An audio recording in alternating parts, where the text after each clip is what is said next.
তোমাৰ নামটো কোৱাচোন? নমস্কাৰ, মোৰ নাম দিব্যাঞ্চি দাস। বাপৰে, ইমান ধুনীয়াকৈ নাচিছা তুমি। মানে চাই থাকিব মন গৈছে তোমাৰ নাচটো। কোনে শিকাইছে তোমাক ইমান ধুনীয়াকৈ নাচিবলৈ? দেউতাই। তোমাৰ লগত আহিছে নেকি দেউতা? আহিছে। কোনজন তোমাৰ দেউতা?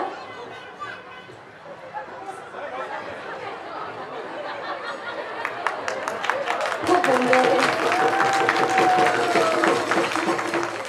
খুব ধুনীয়া হোৱা, খুব ইমান সুন্দৰকৈ আপুনি শিকাইছে আৰু ইমান সৰুতে ইমান ধুনীয়াকৈ নাচিছে, ইমান স্পষ্টকৈ চেওবিলাক নাচিছে।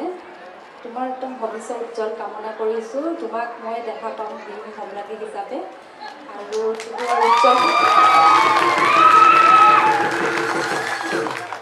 তোমাৰ তোমাৰ ভৱিষ্যত উজ্জ্বল কামনা কৰিছোঁ সদায় এনেকৈ হাঁহি ধুনীয়াকৈ হাঁহি আৰু ধুনীয়াকৈ নাচি থাকিবা দেই ধন্যবাদ দিব্যাংশী ক'ৰ পৰা মাতিছোঁ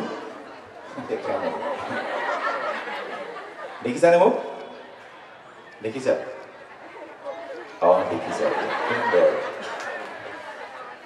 মই তোমাৰ দেউতালৈ ধন্যবাদ জ্ঞাপন কৰিছোঁ তেওঁ অসমীয়া সংস্কৃতি বৰ্তাই ৰাখিবলৈ নিজৰ ছোৱালীজনীক আগুৱাই দিছে আৰু মই বিচাৰোঁ প্ৰতিজন অসমীয়া অভিভাৱকে তেওঁলোকৰ শিশুসকলক এনেকৈ আগুৱাই দিয়ক এনেকৈ বিহু আমাৰ যিহেতু অসমৰ জাতীয় উৎসৱ গতিকে বিহুৱতী বা বিহুৱা হিচাপে প্ৰতিজন অভিভাৱকে নিজৰ ল'ৰা ছোৱালীক গঢ় দিয়ক সেইটোৱে মই বিচাৰোঁ আৰু এই হিচাপতে মই তোমাৰ দেউতাক ধন্যবাদ জ্ঞাপন কৰিছোঁ আৰু তেওঁ এনেকৈ বহুতো শিশু আৰু আগুৱাই লৈ যাব তাকে কামনা কৰিছোঁ আৰু বন্দা আঞ্চলিক ৰঙালী বিহু সন্মিলনীৰ তৰফৰ পৰা দিব্যাংশী দাস আৰু তেওঁৰ দেউতাক লগতে দলটিলৈ মোৰ ফালৰ পৰা ৰঙালী বিহুৰ শুভেচ্ছা জ্ঞাপন কৰিলোঁ আৰু নতুন বছৰৰ শুভেচ্ছা যাচিলোঁ আৰু দিব্যাংশী তুমি খুব ধুনীয়া নাচিছা দেই মুখস্থ আছে ন চাপৰবোৰ তোমাৰ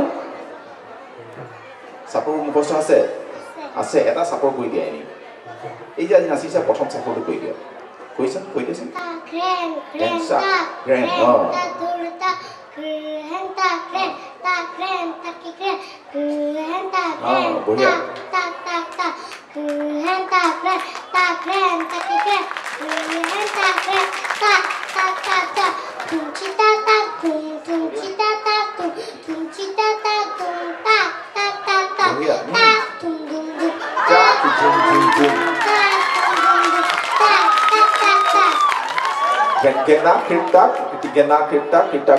হয়নে সুন্দৰ ৰাইজলৈ মই অনুৰোধ জনাইছোঁ সকলোৱে যাতে হাত চাপৰি বজায় আমাৰ দিব্যাংশীক উৎসাহিত কৰে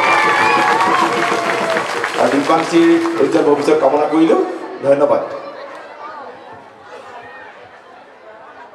ধন্যবাদ বিচাৰক মণ্ডলীৰ লগতে অসমৰ মণ্ডাবাসী ৰাইজলৈ মোৰ আৰু মোৰ দলটিৰ ফালৰ পৰা ৰঙালী বিহুৰ শুভেচ্ছা যাচিলোঁ ধন্যবাদ এইখনে টিভিকে ঘোষণা